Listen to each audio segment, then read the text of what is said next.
think it's gonna happen. Call the meeting to order. Proper quorum has been determined. Ask for approval of minutes for May 27th, 2014. Motion to approve. I have a motion to approve. Do I hear a second? Second. All in favor? Aye. Motion carries. First, we got old business site plan, Rutherford Point, requested by Advanced Building Solutions, proposed 500 square feet maintenance shop, 14 acres, property located at 1 Rutherford Point Circle, tax map 14P, Group B, Parcel 2, R3 High Density Residential Zoning District, property owned by Rutherford Point Limited Partnership. Ms. Costanzo. Mr. Chairman, I have nothing new to report on this item. We did not receive a revised submittal for June, which I mentioned at the workshop, and I've reached out to Advanced Building Solutions via email and voicemail, but have not heard back from them. If you recall, we did defer this item at the end of May, so. Well, with no change, Mr. Chairman, we need to move forward, so I'll make a motion to deny as submitted. I have a motion to deny is submitted. Do I hear a second? A second. All in favor? Aye. Opposed? Motion is denied. Next, we have a final plat, Woodsong Phase 4. Phase 5, Phase 6, requested by Rick Raja. Proposed 14 lots on 6.45 acres, property located along Potts Crossing, tax map 32, parcel 5.06, R1 Low Density Residential Zoning District, property owned by L&E Properties, Developers, and Contractors Incorporated. Ms. Costanzo. Mr. Chairman, we have a request to defer this item due to the construction plans not being approved by the city engineer in time for the meeting. There were some issues with some revisions for drainage easements, and the construction plans still have yet to be approved, so they would like to defer this. Did we get that in writing? Did we get that in writing? Yes, via email. All right. And this was deferred last month, but we, I believe we have provisions for 3 total deferrals, so. Okay, item is deferred. Could we please note that this is the second deferral. Next, rezoning request and concept plan for 504 units, 504 units on 45 acres, Blair Road, apartment, requested by Oliver Constable, owner, representatives, and Tony Stevenson. Gross builders, property located along Blair Road, tax map 29, parcel 2, 63.25 total acres. Current zoning district is I2 heavy industrial. Proposed zoning planned density residential, PDR, and R3 high density residential. Property owned by Dr. John Barnes. Ms. Costanzo. Mr. Chairman, we have looked at this for several months now, and as I mentioned at the workshop, the sewer agreement has been worked out. In fact, it's been approved. The revised agreement has been approved by the town of Smyrna, in addition to the city of Laverne. We have received a detail of the gate, the proposed gate and fence that we asked for, and the other item that was a technical item were just some site layout notes that referenced Murfreesboro. All of those items have been corrected at this time, and you should have a new revised packet in front of you. I can answer any other questions, but I have no technical items. Are we being asked to approve it with the 3 parking spaces per unit? 'Cause Currently- isn't that what our ordinance says? It's the concept plan, while it does not show, it has the numbers of the parking spaces. So if that were to change in the future, if the 2 spaces is not approved in the future, we will have to revisit. We'll have to come back, and this board will have to approve an amendment to the concept plan. So they're gonna be applying for a variance? Yes, they were told earlier that they would like a recommendation from this board first before they felt comfortable in ruling on the variance. Do we normally do rezoning requests and a concept plan altogether? They're tied together because it's the PDR. You can't Okay. approve the Okay, rezoning but without so- the concept plan. Okay. So, You know, let me ask you, with the size of the piece of land, is there not enough area to put additional parking spaces in? there is. They were trying to disturb as little as possible of the acreage, and because it is heavily wooded, it's very scenic. They had indicated that they're trying to do more of a, like you could say, I guess, a cluster type development where you preserve as much open space as you can. So there is suitable area for additional parking should they need to come back and amend it. So which page shows me how many parking spaces you got? The proposed site plan, there's a chart in the top right-hand corner.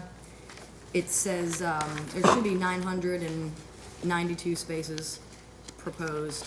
I believe it's 902 that are proposed in open spaces and then 90 in covered garages, which you can see on the screen or in these little little areas here. Oh, okay, yeah. And, I mean, are we supposed to have 1,500 with 504 units? Right, technically, yes, they would need 12. And I will say that the parking, they will be required to do all of the ADA. Yeah. That's outside the boundaries of the variance request.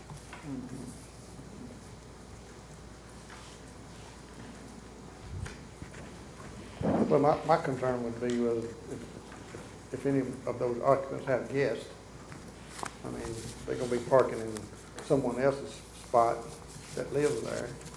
I mean, I think that's gonna create a conflict myself, you know. My personal opinion is they should have adequate parking. I don't think we would require 3 if we didn't think 3 was necessary for the long term. That's my opinion. I like the site plan, but I just think we need to require the parking spots as well.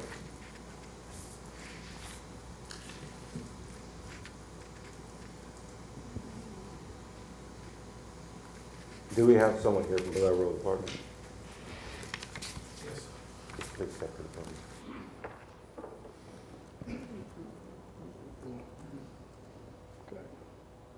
Okay, Christian, or Ms. Cosenza just said that if there was something that came up, you could come back and address it. So, in answering the Vice Chairman question, what was Yes, the problem with the 15, I'm 12? Tony Stevenson with Gross Builders, Okay.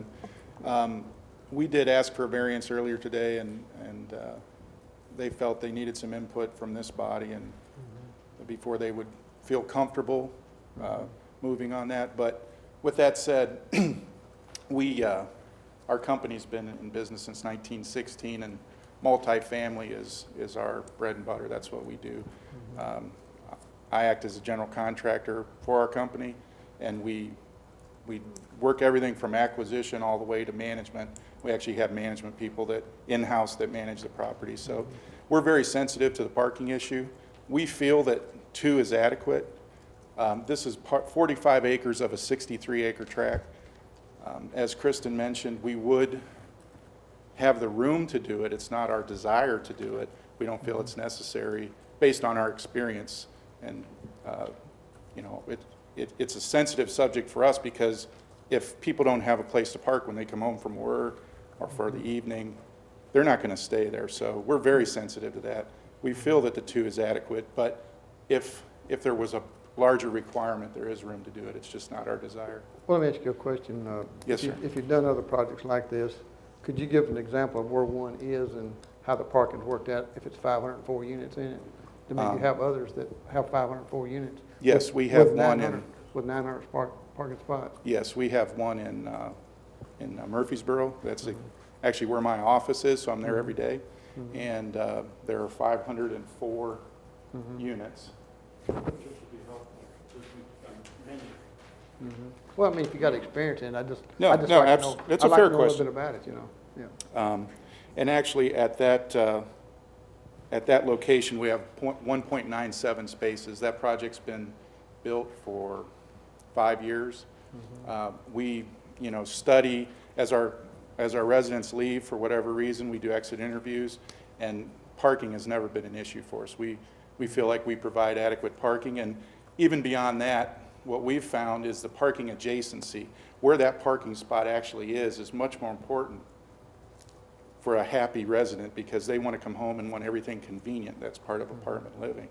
So we take a lot of time when we're laying out the project to make sure there's not only enough 2 per spaces, but also where those spaces are located so they're not walking long distances to get to their home in the evening. I got you. Well, being a gated community, you do control more who come in and out. Yes, we will control That's the access, thing. yes, sir. I mean, I do agree with that, yeah. For 504 units, Kristen, what's the ADA requirement or average? Oh, that's a good question, sir. They recently revised their, well, they revise it quite often, so, Just I'd have to a look, rough. I'd have to look up. It probably, I'd say 20 or less. Okay. Definitely 20 or less. So you're proposing less than 2 parking spots per unit at 902. Oh, you got 902 plus 90, okay. Right. So that's 992. That's still less than 2 It's per. about 1.98 is what I So figured. about what you got in Murfreesboro is what you're Yes, saying? Okay. and we've found that to be an adequate level to make our guests and our residents happy.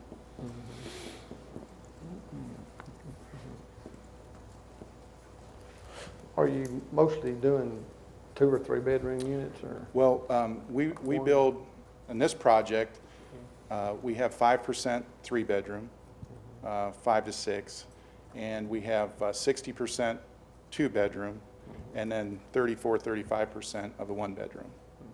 And that affects the parking also.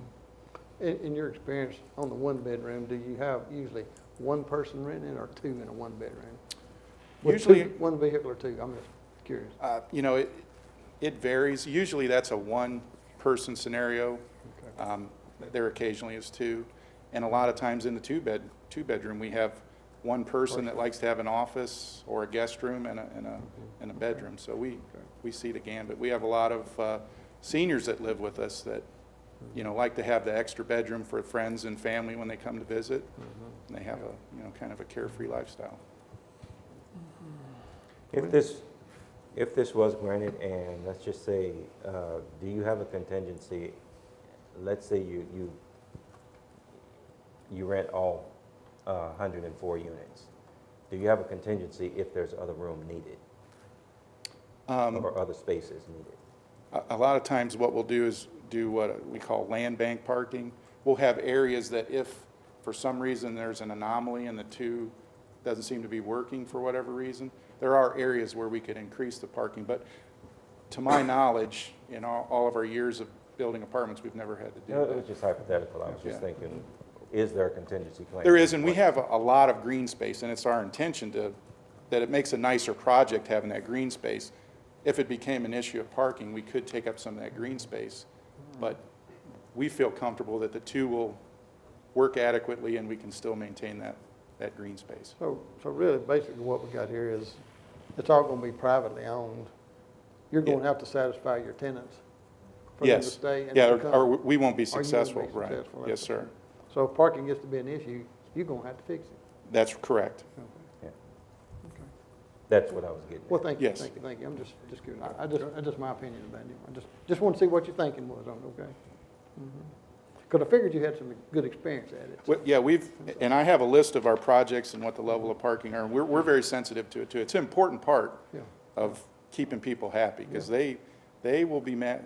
The only thing that makes them more mad is if their cable don't work. But if they come home and can't park Yeah. comfortably, We don't got about nothing to it. do with the cable. Yeah.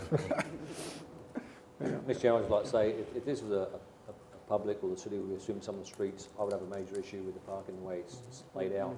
Being private, it's going to be their issue. I think I'm satisfied with the way it laid out and go with it. That's my thinking. Yeah, that's my thinking too. Thank you. Okay, thank you, sir. Thank you you. for your comments. Yep.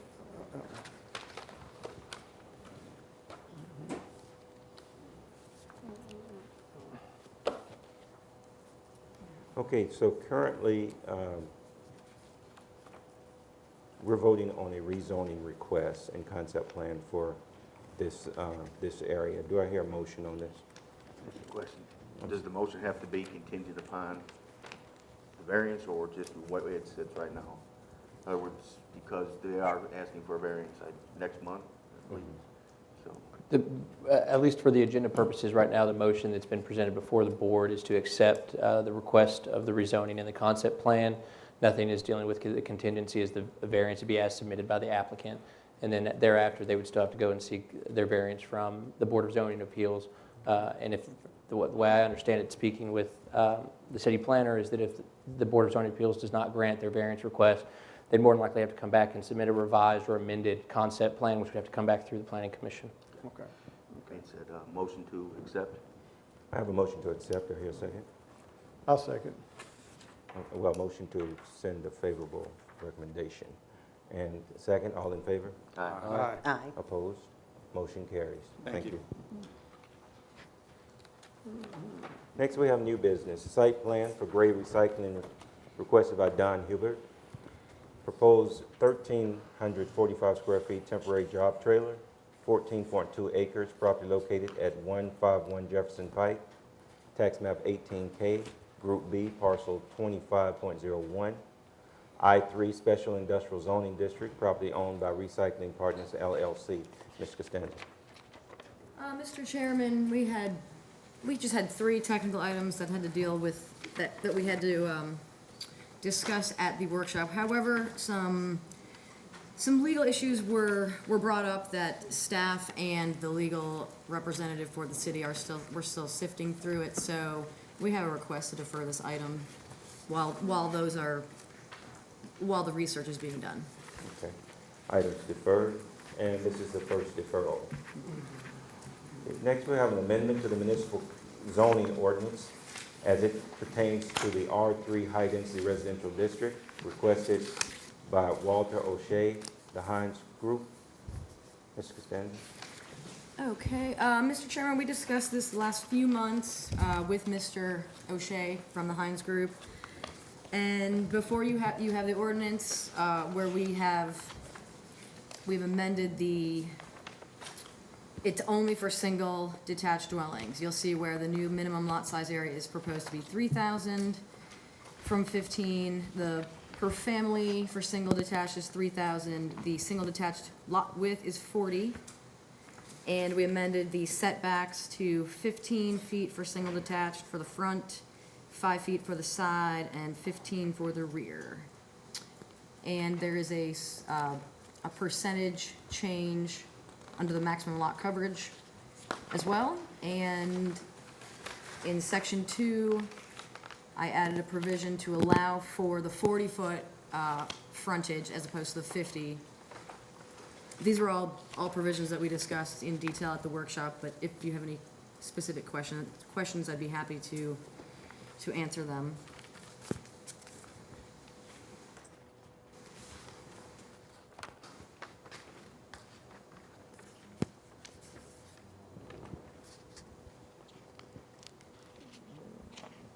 Where's the wording to change the frontage to a foot to the street?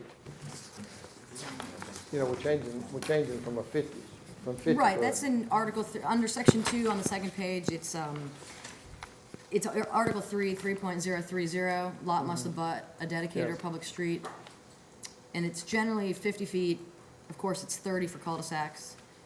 But I added the terminology that unless another frontage provision is provided for in individual zoning Okay. district regulations. Okay. And I only made you'll see the asterisk for under lot width for single detached, which is 40.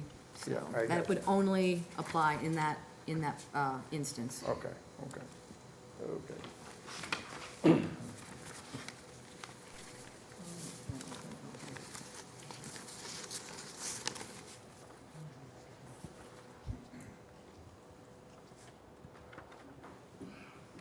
So this change only apply in R3 districts? Right, and only, Only right, R3. single family, Okay. detached, and only in R3. Okay.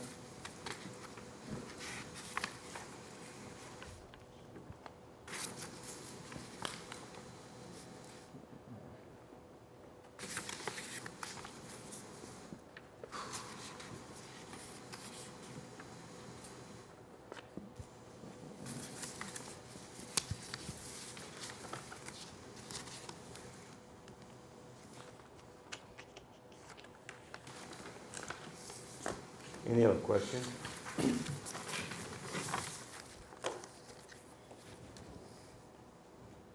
Do I have a motion? When are we making a motion to refer this to the mayor and alderman? Yes. Is that correct? Recommendation to the mayor and Mayor and alderman. alderman, okay, It's an ordinance. okay.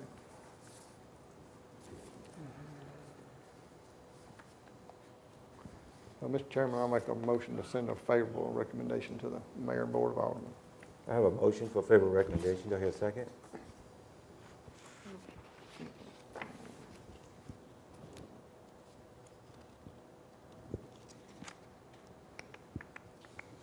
Further discussion?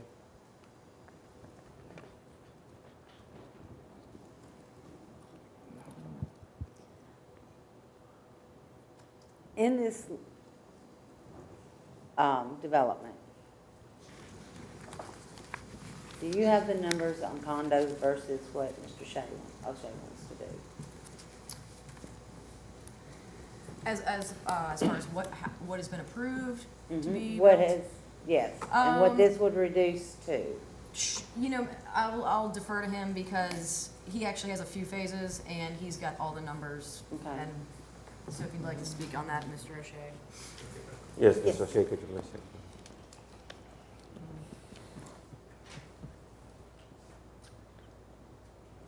Good evening, Mr. Chairman and Board. Thank you. Walter O'Shea with Hines. Just to address the question directly, there are 4 phases, phases 4 through 8 of the cottages of Lake Forest that are presently zoned R3 and have present plans approved for about 484 townhome units. And the plan is up there on the board right now. What we're requesting is to create an option for landowners in an R3 district to develop a single-family detached product at a lower density. It wouldn't strip any of the rights from a landowner in R3 to develop like that, to do a higher density townhome product or to do multifamily. But it creates an option to do a lower density product. We think that lower density product has a lot of benefits from a public perspective as well. Obviously, the lower density is less burden on public services and the transportation network.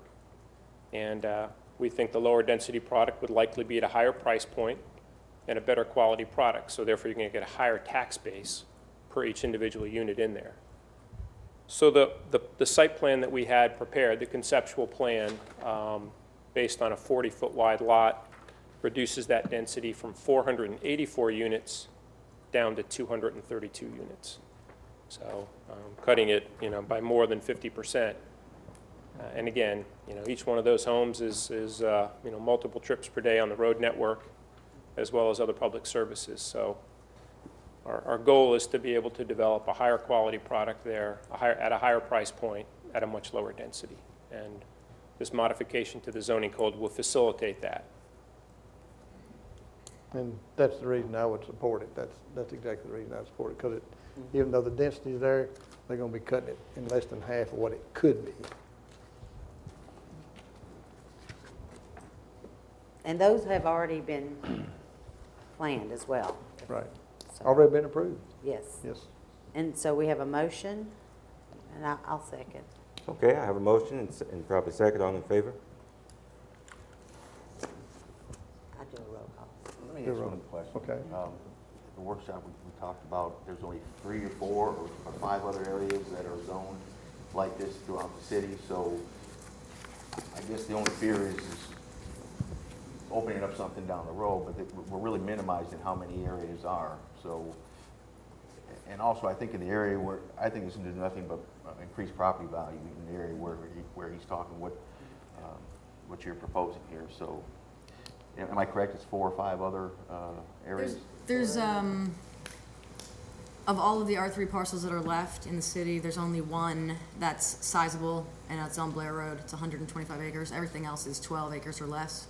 And any development that would be proposed would have to go through the Planning Commission for, whether it's preliminary plat, final plat, or if it was done as a condo for a site plan. So there are levels of oversight that still have to come through before the board.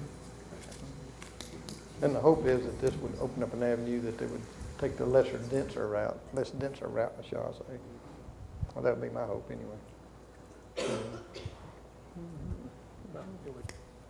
Surely. Were there any further questions? Chairman, if I may interject, we had a motion on the table. It was not seconded, and there's been a lot of... I did second. It's second. There was subsequent discussion in between the first and the second, so just to make sure the record's clear, it may be wise just to pull the original motion off the table that was not seconded and go ahead and Okay, state specifically now what the motion is and second it. And Okay, understood. okay. Okay, we're going to pull our initial motion, and I ask for another motion to amend the municipal zoning ordinance as it pertains to R3 high-density residential districts. Do I hear a motion? Mr. Chairman, I make a motion to send a favorable recommendation to the mayor, board of aldermen, I have a to motion amend the municipal zoning ordinance. Okay, I have a motion for a favorable recommendation. Do I hear a second? I'll second. All in favor? Aye. Abstain. Opposed? We have all voting aye with one abstaining. Thank you, sir. Motion carries for a favorable recommendation. Next, bonds and letters of credit. Okay, in the absence of Mr. Brown, I will give you an update. The next will be Pinnacle Point Phase 3, which is expiring September 20th of 2014, so we've got some time for Mr. Brown to work that out. And then you'll note under maintenance bonds, Woodsong Section 4 is coming due on August 8th. Mr. Brown has sent out an email inquiry to all the departments to make sure that there are no items left over from the punch list that need to be fixed before the bond runs out. Are there any questions from the members? We stand adjourned.